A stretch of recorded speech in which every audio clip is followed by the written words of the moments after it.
Hey, hey, okay.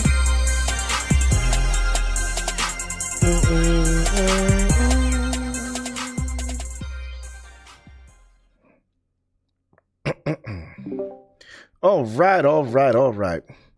Ladies and gentlemen, boys and girls, idealists and visionaries, I'm your boy Ideal Tone, and I'm here to make it known that we are back with another episode of Binge or Cringe, the podcast where we discuss anime, animation, cartoons, whatever it may be. If it's animated, we're talking about it. Last episode, we talked about, the best songs to come out of anime and thus so far in history.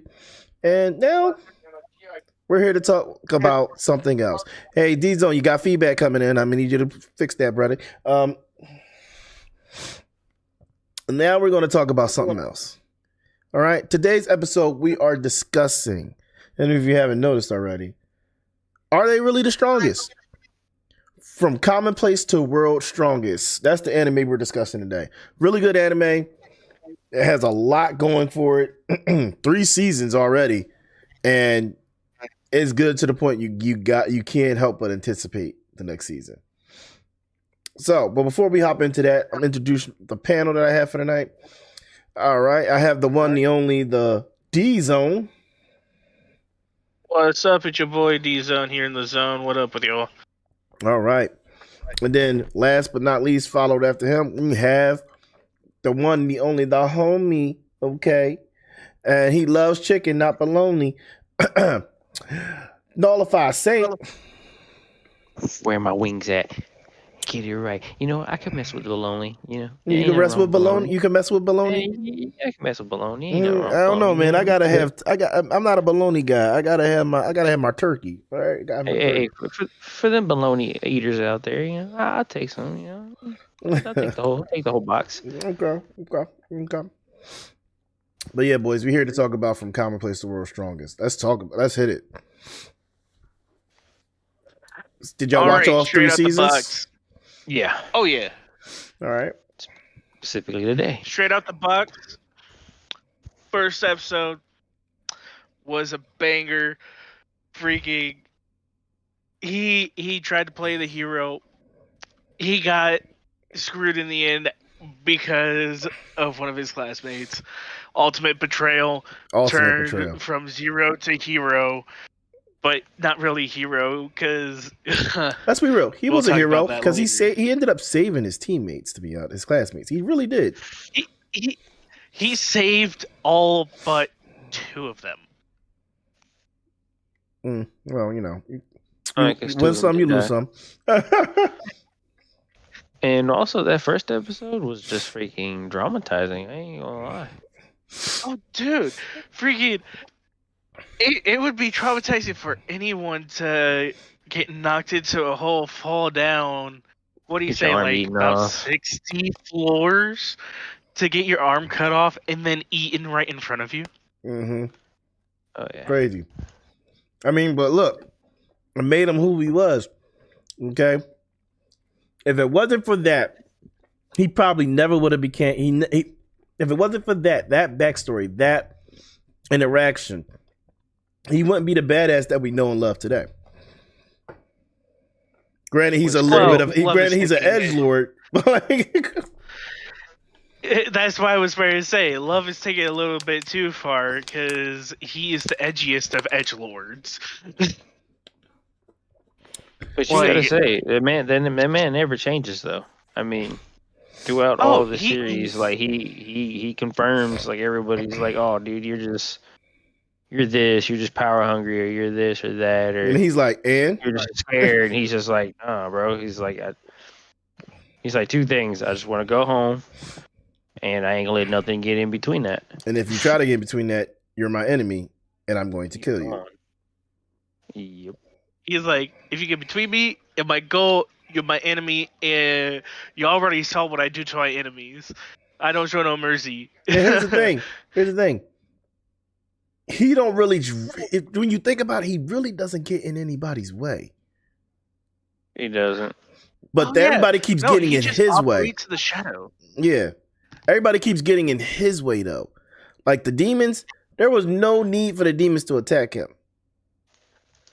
Oh, there was no need for the demons to attack him. Okay. I won't say that. I won't say that 100%. I'll take that back a little bit. The dude's wife, which was his clan mate or his human mate, whatever, his buddy's wife. Yeah. Yes. I guess he had to do something. Yeah. I mean, yes, but here's the thing. That's just part of war, though. They picked the fight first. Nagato was going to give her a way out without dying first. It's Nagumo. Nagumo, by the way. Nagamo, yes. Yeah, my bad. No, you good. I just don't want nobody in the chat saying, "Hey, that's the wrong name." Oh yeah. He tried to give her an out, and she just straight up was like, "Nah, I can take you." Looks at her shoulder, her bird is gone, and she's like, "Oh, I made a mistake." It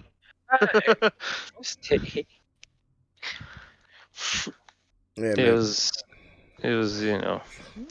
Well, let's talk about it, man. Like when he fell into the dungeon, he was an ordinary kid, and he had what most people would consider like the weakest ability out of everybody there.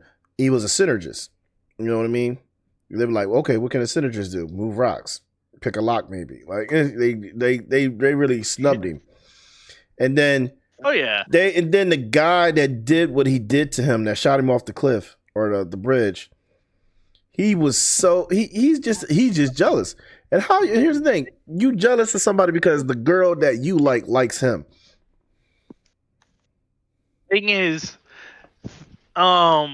before they got teleported to the world, they got summoned to the world, that the girl was in love with Nagamo. Yeah, of course. Like that was set in stone way before they were even summoned to the world. Yeah. Like I said, still jealous of him. Oh yeah. Like he was so mad. It's like, dude, chill out. It's high. Go find you someone else. You ain't gonna change her mind because you want to off him. Facts. It's just crazy, man. Oh yeah. Yeah, but when he falls to the bottom, I'm be honest with you, I was like, okay, where's this going? Does he die or something and get reincarnated into another world again? Because I'm like, at this point, I'm like, I don't see how he's going to survive. But the man survives through everything, and he uses his wits to make his synergist abilities more cracked than anything. But not only that, oh yeah, not only that, he becomes so hungry, he does the unthinkable. He eats the fucking monsters. Hey, of course. And what happens when he does that? Turns into a monster. Exactly. He gains all their abilities. Like he gained the abilities, which I'm going to say that was pretty badass of him to sit there and be like, hey, one of y'all already ate my arm. If y'all want to try to eat me, you're going to have to work for it.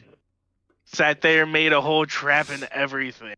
And not just that, he ate them, ended up finding all different types of minerals and rocks, found a mineral that was producing holy water. Oh yeah, like he had his water source down. It was his water and his healing all in one. And it was beautiful. It was perfect. And it made him stronger. And then he mutated and leveled up. Hair turned completely white. He was a whole different person by then. And started making these awesome weapons from rocks and electric, from synergizing metal and rocks and electric energy. My man made guns. Oh, yeah. Well, you know what happens when you turn white hair. You got at that point you get the white hair. Yeah, when your hair is white, you automatically goaded. It's just the way it's supposed to. It's just the way it is. Just the way it is. Here's what my first thoughts watching the show was This is why you don't mess with the quiet kid in the back of the classroom. He will take his powers and he will make something out of it. Yeah. Okay. You Hey, ain't do wrong. with that information what you will. With that information. No, seriously. And then he'd be like, all right, I'm powerful enough. At that point, and this is still episode 1, he'd be like, all right, I'm powerful enough. Time to start transversing this dungeon. And we start heading into episode 2, I believe. And that's when he meets episode 2. And then he meets Yue. Which Yue is she's an original royal vampire. The last of her kind. She's a tank. She is stupid, dummy, powerful. Mm-hmm. Like, dude. She broken as fuck. She is a vampire. Oh, she is broken. And the thing is, we got a kobold. That's right, motherfuckers. What's up? What's up, old timer? What up? You guys already kick it off? Yeah. Oh, we already started. I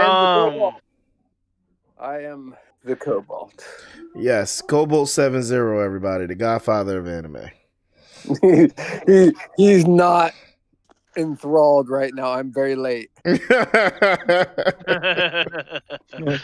could kill you. He's like, yeah, fuck Cobalt. Listen, I apologize. I figured it was something important. Yeah. I was eating a sandwich. I didn't even see the messages until just now. Never mind. I walked back to my room. I saw that you had called, and I saw the message. I'm like, oh shit, it was tonight. No problem. But we're currently talking about season 1, episode 2, just to give everybody a rough idea of how things play out, because we already hit episode 1, and how like his jealous classmates sent him to the abyss. The abyss. Just to kill him off. That's just crazy. Now we're talking about how he meets the most badass. That was a great first episode. Though. Oh yeah, like I know really you guys hit it, but like, damn, that was one of the best first episodes of that season for sure. Mm-hmm. Now, and then, I have to. And then we're discussing UA. Yeah, we're discussing. Wait, before you backtrack, we were discussing UA. Yeah. Which she's just goated. Like, not only is she an ancient vampire, she's royalty. Her magic is out of this world. How sus was her whole situation though? Like you were questioning whether she was a boss fight or whether she was. No, real talk. I thought I thought he was gonna have to kill her. I wasn't sure. Yeah. Like I was convinced. I honestly thought that too, though. They did a good job in portraying her as a possible major threat that he would have to deal with. Mm-hmm. Nah. I knew she was his boo. No, you didn't. No, shut up. You ain't know that. No. Just look at how the room transformed as he walked into the room to meet her. That looked boss battle as hell. That's what I'm saying. To end up being for all we know, being a actual boss battle. Here's the thing. The crystal that she was trapped in, from our perspective, when you first walking in, don't tell me this ain't true. Don't tell me you didn't think that was just a part of her body to transform into the biggest monster ever. Look. I can tell you right now, from the angle that I was looking at, he looked like he was looking at. She was covered, fool. I mean, hey, more. How you say the coverage? Was it make more to the image? Oh my gosh, he couldn't see anything. She was covered in pure crystal, like magic crystal at that. My boy don't live through it all. He has imagination. You're a pervert. I just want you to know that. No. He is. At that moment, right. Nagamo didn't have no damn imagination. He was pissed off and he wanted to go home. True. Right. He wasn't worried about. Let's be real. He wasn't imagining shit. And he wasn't really worried about her at that point. I mean, he let her tag along because they had similar situations being treated the way they were treated and everything. And isolated. Yeah. But That was the only thing. So she was a companion who turned into a lover. But that's just the way it goes. I mean, but not to mention she gained lover status by the end of, I would say, like episode 4. Yeah, episode 3 or 4 for sure. Yeah, but definitely. But she was, and then he was getting irritated with her though, like because she kept constantly drinking his blood, and he was like, can you stop? Like he was annoyed with her. But yeah, so moving on from that, they cleared a dungeon. I don't want to really go into that because that fight was epic, but it was an in-depth fight. It was a lot, so I don't really want to dissect that one too much because it was a lot. But they cleared the dungeon. They get to the end, get to the creator of the dungeon's main domain, and learn about how this world truly operates and what happened in the past, and that the god of this world is a crazy, psycho, sadistic son of a bitch. Very much because Well, the beings I don't- of the world. Hey, what's crazy? What's that? No, Honestly, do you ever see the god of no, the you never world? get to Like, meet him. You never see him. I was gonna say, I don't You think get I've to seen see. him. You get to see his imagery influence, of though. God. You do see his Only influence. You're imagery right. of the god you get to see is in the statue of the cathedral. The cathedral, when the goddess of plenty was meeting with the priest. Yeah, and we know that's not legit like this, but eventually we're going to see what this god that rules over all in this world looks like, and I can't wait to see him being brought down on his knees. Well, that's if we ever get to the point where they have to fight the god. Look, man. Here's the thing. What we don't know is if the god is even around anymore. Because remember, all this shit happened ages ago. And we all we know is that he was involved in creating the template for what everyone utilized with the dungeons. Not to mention he was involved in all the segregation and racism too, and exactly. persecution. What'd you say, Kobo? Kobo, you cut out. We lost Kobo. I think we did. We lost Kobo. He'll be back. All right. Well, yeah, but But, that guy is a sadistic prick. Oh yeah, the god is a sadistic prick. But before we move on, we skipped over my slight backtrack with UA. What about you? Because before he went, and it was actually even a little bit after meeting UA, the entire time he was going through the dungeon, he was eating every monster he came across. Oh yeah, I know. And making notes. He was making stone tablet notes of each monster, their abilities. Yeah, I know. Yeah, I needed to mention that one. Oh, okay. That was freaking awesome. I was about to say, because I was about to ask you, what does that got to do with you? Because it was before and a little bit after he met UA that he was doing all of the journaling and stuff.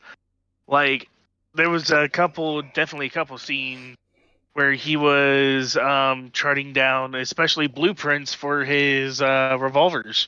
Mm. Okay. His beloved revolvers. But all right, but moving on, they oh yeah, all right, well, so Kobo will be back. Moving on, they cleared the dungeon, learned about the real truth of the world. Moving fast forward, they get out the dungeon and end up in the Great Forest, or near it anyway, where they meet Shia, the bunny girl. Yep, I love her character, dude. She's such a bubbly idiot. Yeah, so they meet Shia. She is such a bubbly idiot with giant tits. Oh my gosh. So true. Yeah. They meet Shia. Tone, there was no getting away from it. there was no No, getting away from no, it because no, they no, emphasized no, so much of no, it with her no. character. Can we just talk No. about Shia and her character and maybe not her assets right now? Like, let's focus. Focus. All right, so She is definitely the strongest bunny person I will ever see. Like, she low-key terrifies me because she could kick a hole through a mountain. yep, she is pretty powerful. Not to mention her and her entire clan were trained by both Yue and Hajime. I was gonna say season 2. Season 2? Hajime's training was go kill me a monster or I kill you. Nah, his training was vicious. He trained them bunnies into serious vicious warriors and assassins. Oh, they became extremely dangerous. Like, oh, Episode nothing 2. was fucking with those bunnies no more. Bunnies is deadly, bro. I ain't messing with the Halil clan or whatever their name is. Well, I mean, don't forget he equipped them to the teeth with modern fucking warfare. That's true. He did.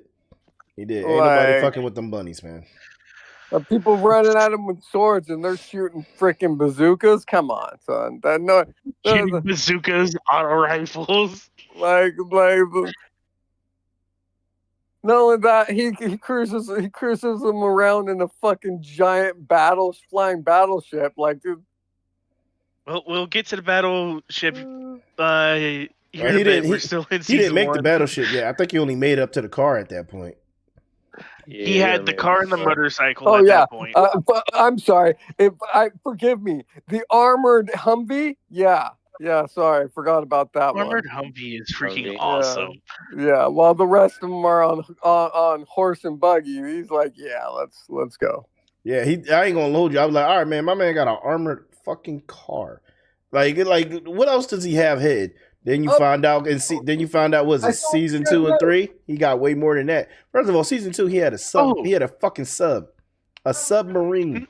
Was that season 2? I thought that was more toward the end of season 1. No, that was season 2. I'm gonna deliver this to your man. Season 1 ended with him going back into the dungeon and fighting and saving his clans. Which let's get to this. Which before we get to that, the sub was there then because sub was in season 2. I'm down. Submarine came in season 2. Oh yeah, sorry, I forgot about the submarine too. Jesus. Yeah, the submarine came in season 2 because the first time we seen it is when he used it to escape the lava in the lava dungeon. Wait, are we forgetting? Didn't he have a tank in season 2 too? No, he did not have a tank. He had a pile driver. Yeah. There was something was season 1 though. Was he used in season 1 to destroy the demons? Well, no, they don't. Yes. The demon war doesn't happen until season 2. Yeah. Yeah, and I am mixing up my stuff tone. You are completely right. Yeah, I was about to say, I remember the sub coming later. Because he slowly upgrades every time. Like just. Bad. He used the minigun in season 1. Oh yeah, he did. I'm telling you, dude's gonna manifest a nuke at some point, and it's all over. He don't even need to manifest a nuke. Did you see what he did in season 2? He got a satellite in the fucking sky that can nuke anything. Oh God, that's right, with the laser. It was straight up Akira. He destroyed the entire army in a matter of seconds. He just was like, hey, let me just throw this crystal out over the wall. And the only reason he was able, and then I think the satellite's got to be connected to his fucking eye. That's why he was able to do it so cleanly. 100%. Oh yes. Which we didn't really get into that, but like Hajime also he loses his eye. We talked about him losing his arm. He does lose his eye, but that's against the final dungeon boss, and he replaces it with a priceless crystal that is connected to all his weapons and drones. It's ridiculous. Man, freaking all of his drones though are pretty freaking cool. Mm-hmm. And he just keeps coming up with new weapons, bro. He's like, yeah, I'm gonna use this weapon. I'm gonna come up with this one. The cross bit is probably my favorite. The what? The cross bit. The cross bits. The cross bits. Oh yeah, yeah. Them drills is probably my favorite. I ain't gonna hold you. Like they play really well into his fighting style. I mean, they do because he can use the crossbits either to protect him or to flank the enemy and attack, or use them as distractions so he can personally attack the enemy himself. Right. Yeah, the crossbit is crazy. And then, but going back to season 1, so we can lead into season 2. That's just like after he meets Shia, trains the family, Shia ends up joining them. She becomes a powerful asset. Then they go and end up trying to rescue a noble, where he runs into his teacher and some of his old classmates again. Yep. And then that's where he reveals that at this point they've all thought he's dead, and they're like, which rippled through the group with mainly with his teacher, Kiori, and a couple of the other girls, right?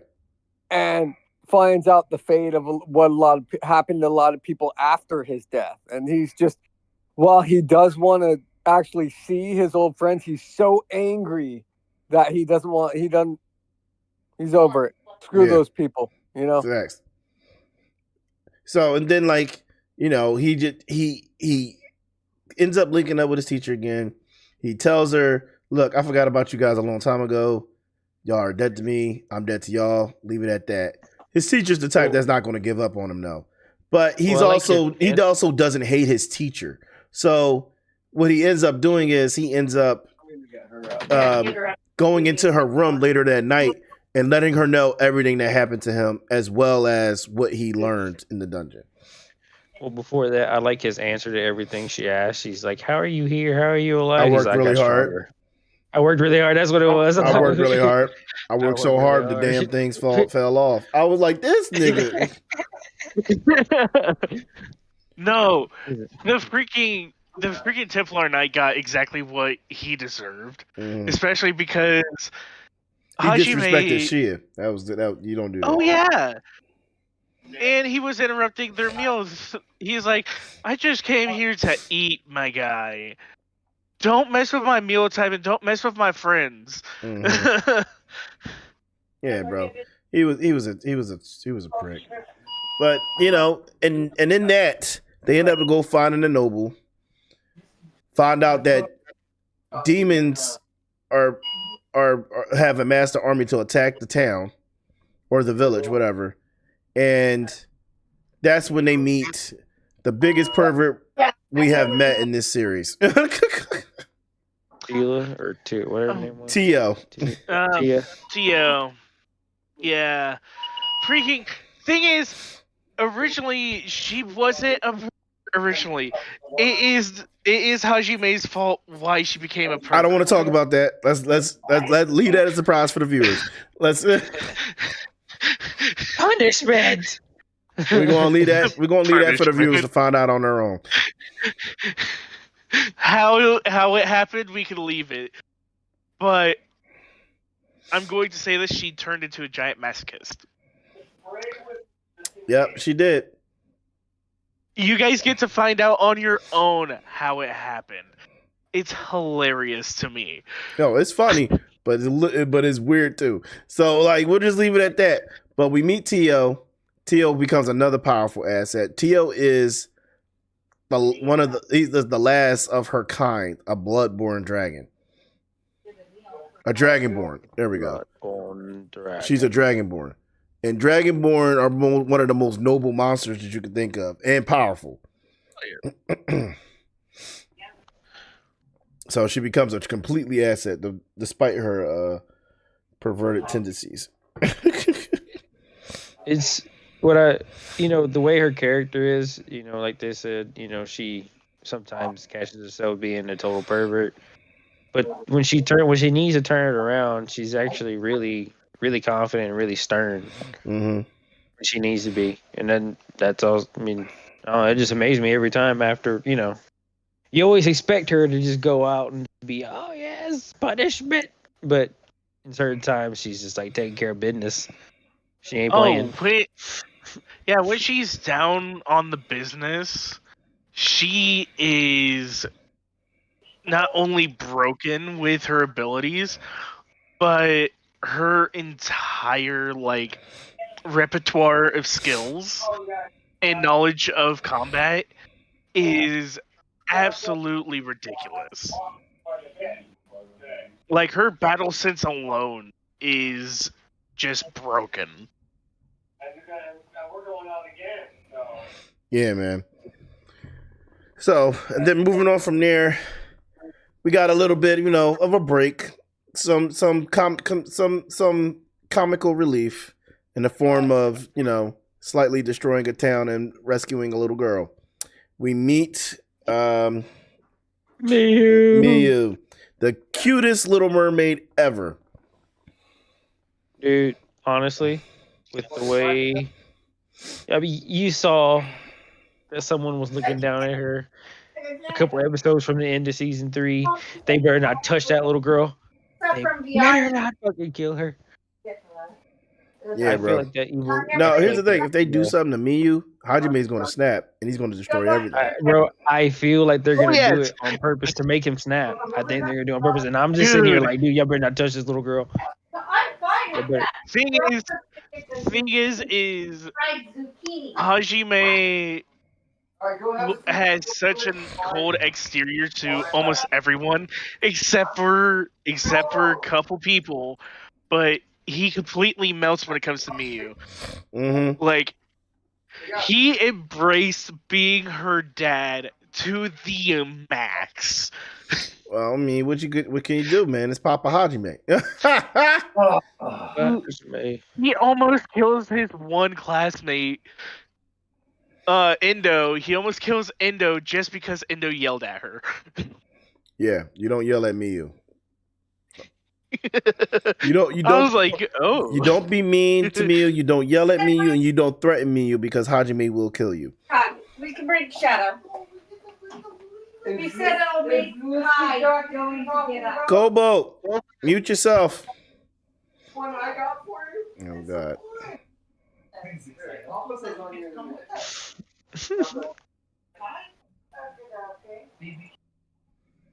I'm muted, Kobo. I'm muted, Kobo. Tell me if he starts speaking.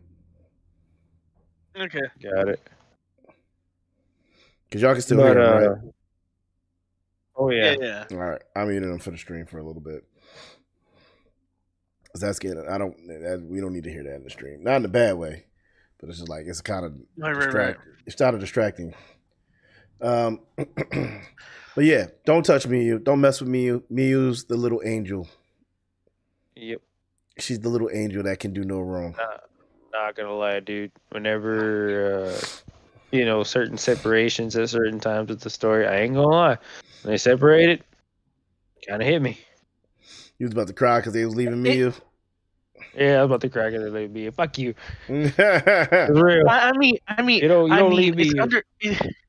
It's understandable. They had no choice. They had to make sure they took her home, make sure she was safe, and then they just ended up going to places where there was more danger. So Right. It was just better for her to stay home with her mom. He couldn't. Kobo's talking again. Kobo's back. Oh, he's back. All right. Hold up. My niece had her baby, and we're going over there to finally meet the baby tonight. Oh, nice. Congrats. Yeah, thank you. So yeah, I agree. I love that scene. In fact, I half of me wanted her to become part of the group, but yeah, with where they were going, it was just too dangerous. Yeah, it was too dangerous. She's a little kid. I like that they bridged that gap, because here's a group that no one else has contact with that he has contact with, Mm-hmm. I feel like that's going to play a big part later on when he has to undo all the damage the previous god made. Because I think he's headed towards godhood. That's my whole theory for all this. I agree with that. He's at this technically point reached that level. Not really.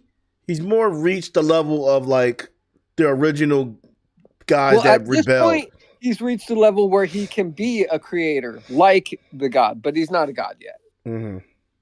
Facts. Well, I think in the one episode where he met the other creator guy, he was just like, hey, he's like, actually, I think you're actually really more better. Oh, when he than met me at-" when he met the originals, the other senators of the original Yeah. people, yeah. Yeah, well, they all had barely grasped creation magic, and it took all of them to do it. Remember that. Mm-hmm. True. Where, as it stands now, it just takes him and Yue. Yeah, they created a way home. They have almost full control over the creation magic. I mean, he's been using it this whole time, so it wouldn't be hard to believe that. Yeah. I mean, think about it. He's cleared multiple dungeons, got multiple powerful allies, and got multiple women to fall in love with him. So shit. It's the truth, man. For him. He got all these girls fighting over him. Oh, and he only has eyes for Yue. Let's be real. It's a lowly / harem anime. Yes. All right. We can't pretend like this is the type of anime that was popular when the story was written in like 2010. Yes. That was the type of story that was big. Think of the animes that were out that back then. Oh, I could think of them. True. But here's the thing, is because we kind of gotten off topic again. But toward the end of season 2, beginning of season 3, Hajime recognized Shia as another person that is almost on equal footing as Yue. Almost, but not completely. Well, no. There's primary and secondary. She just achieved secondary role. Yeah. Yue's always did just achieve secondary role. Yeah, Yue's never going to get topped. Ever. Oh, no. Definitely not. Because Yue was with him. There's a hierarchy to his harem. Oh, there definitely is. Yue is definitely the strongest of the group. Is in love with him. Oh, it's not even about strength. It's just about the person that's closest to his heart, and it's Yue. Yeah. Oh yeah, he chose her as primary, and okay. Initially, yeah, she's not a complete primary yet, but as the story goes on, she becomes the primary. There is by the end of season 2, there is no question who the primary is. Oh yeah, there's definitely no question. And no question by the end of the 3rd season, the hierarchy has already been formed, and there's no fighting for the top. They're fighting for 2nd and 3rd. Mm-hmm. They're fighting for 2nd, 3rd, and 4th. Which one call is still fighting for 1st? The girl that's been in love with him since the original world. What's her name? Yeah. Tori? Yes. Yeah, she's still fighting for 1st over with Yue. She's still fighting for 1st. Yeah, but no. She's fighting for 1st, but then she accepts the 4th position or the 3rd position. Something along those lines. Because unfortunately for Tio's probably never going to get a position. Yeah, Tio's. It's sad to Tio's say. is just off to the side. Like, yeah, you're a good companion, but that's all you're ever gonna be. Because he can't handle her when she starts acting like a true pervert. It's almost like he kind of just steps back. He's like, okay, chill out. Yeah. I admit it's my fault, but chill. Yeah. Well, there's nothing you can do about that. But yeah, no, when it comes to that, like, we start seeing the level and then especially in season 3, even more girls start falling for him. Like the girl I wasn't sure was going to fell for him. She's the best friend. She's yeah. I was like, whoa, okay, even her, okay. I was truly not expecting that. How they set up her feelings for him was, in my opinion, the best way. Like, she didn't want to accept that. It took her fighting her dark self to finally accept her feelings for him. True. And not it was to mention more that. than that. It was more than that. more She for accepted her to- herself. Yeah, she accepted herself in that situation, which Oh yeah, made her because understand that. yeah, part of accepting herself was accepting that she needed to be more selfish and that she was in love with the guy that just dropped in on a freaking railgun spike. Well, she also had to come to terms with the fact that she was at the bottom of that list, that hierarchy. Yeah, but she don't seem to mind. Oh, she doesn't.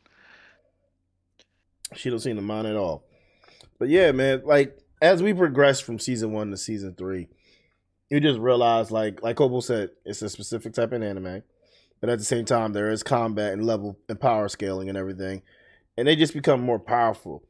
But here, what the thing that you got to keep in mind, as Hajime and his group are making these feats, there are those who are attempting to make similar feats, but are not making these feats and are coming up short, and they start to resent Hajime for it. Ergo, i.e., Freaking the hero. Yeah, I'm like freaking Mr. Hero starts blaming Hajime for his shortcomings. It's like, dude, it's not Hajime's fault that you have just such a weak resolve. You couldn't beat yourself. What makes you think you could beat him? It's not even just that, man. He blamed from the first moment that Hajime saved him. He said, "Why did you have to kill the demon?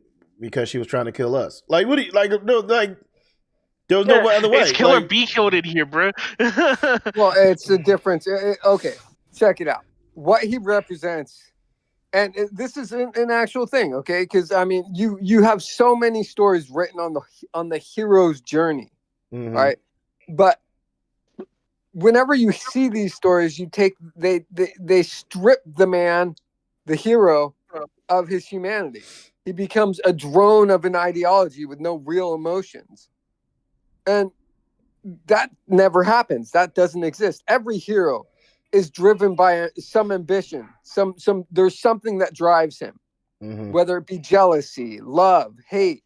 All those things are driving factors behind an individual's push to the top, you know? Facts. And for him, he idealizes a hero, but he struggles with even just keeping his own emotions in check. He's a teenager. All right. So he's in love with the idea of being the hero and all the things that should come based off what he thinks a hero deserves and wants.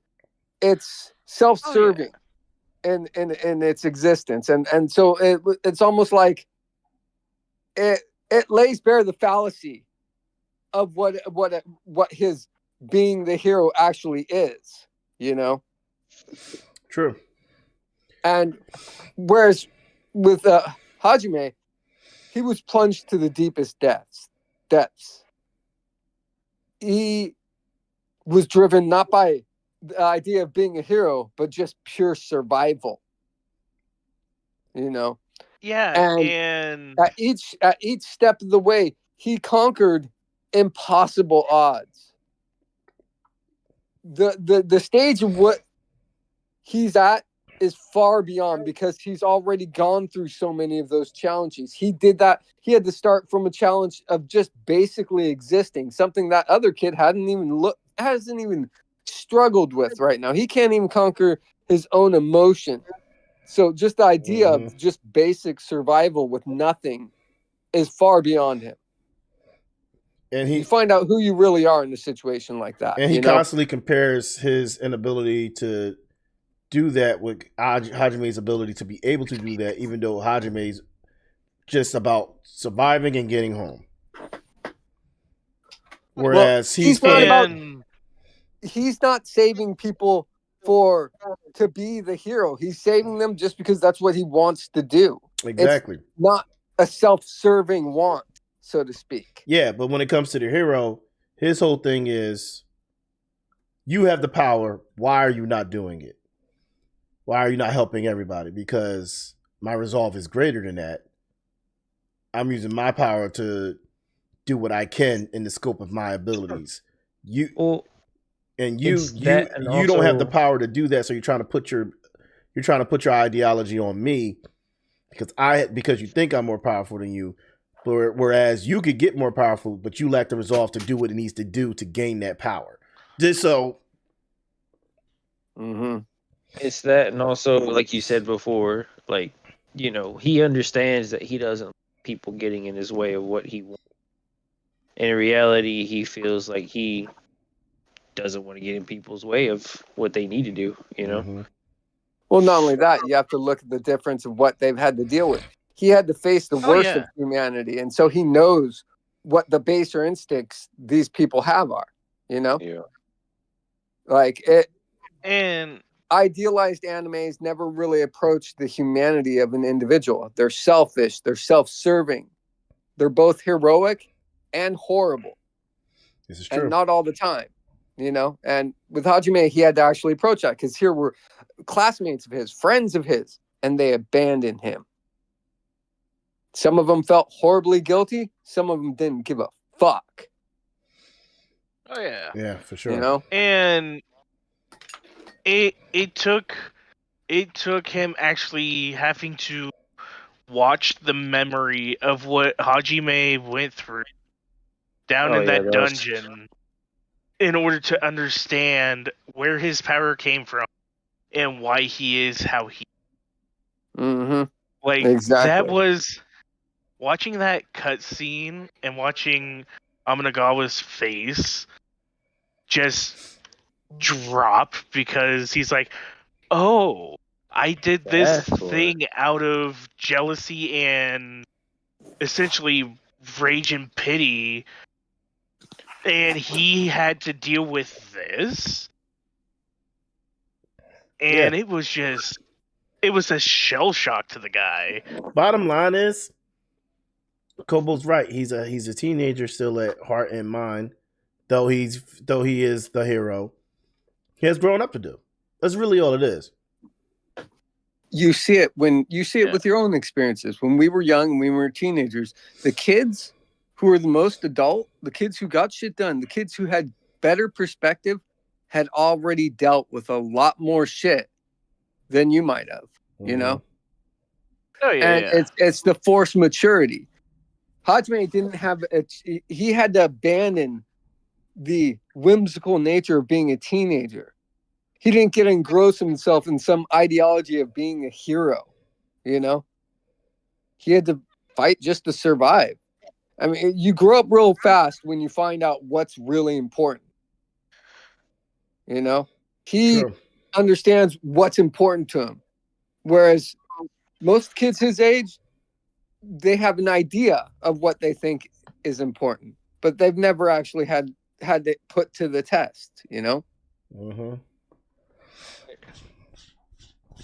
But yeah, so but man, we've definitely like hit the nail on the head when it comes to this anime. It's a good anime. It has multiple aspects to it, but it's also like one of them animes that has a deeper undertone than what you realize, because there's a lot going on. There's slavery, there's prejudice, there's aspects of religion and non-religion, dealing with emotional trauma, and there's so much that goes into this anime when you really think about it, and it just builds on itself. And not to mention, now that they did that last dungeon, they were coming closer and closer to a resolution. I predict another season and then a movie. I predict that's a good assessment. Maybe there better be another series. I could see a movie for sure. I could definitely see another season. If they wrap this anime up with a movie, I'll be so upset. Why would you be upset? I wouldn't do that. Nah, it needs to be another season, or if they don't make another season and it's just a movie and it's done, I would not be satisfied with it. Well, that's why I said a season then a movie. Make a final fight or something into the movie, and then make the ending resolution a season would be freaking nice. Hey, only time will tell. But what do y'all predict? What do y'all Only think is time gonna? will What do y'all want to tell. happen? Just last question. What do y'all want to happen in the next season? They better save me. Well, we don't know Miyu's technically in danger just yet. Man. Well, nothing has hinted that she's in any sort of danger. What do you mean? No, the No, girl, some- the apostle was staring right at them. No, the apostle was staring at all of them, not right at them specifically. Well, But all of them. Anyway. but let's hope nothing happens to Miyu, because I don't want nothing to happen to Miyu. I do think what happens next is going to be insane because of the very end scene with the demon having an army of apostles. Yeah.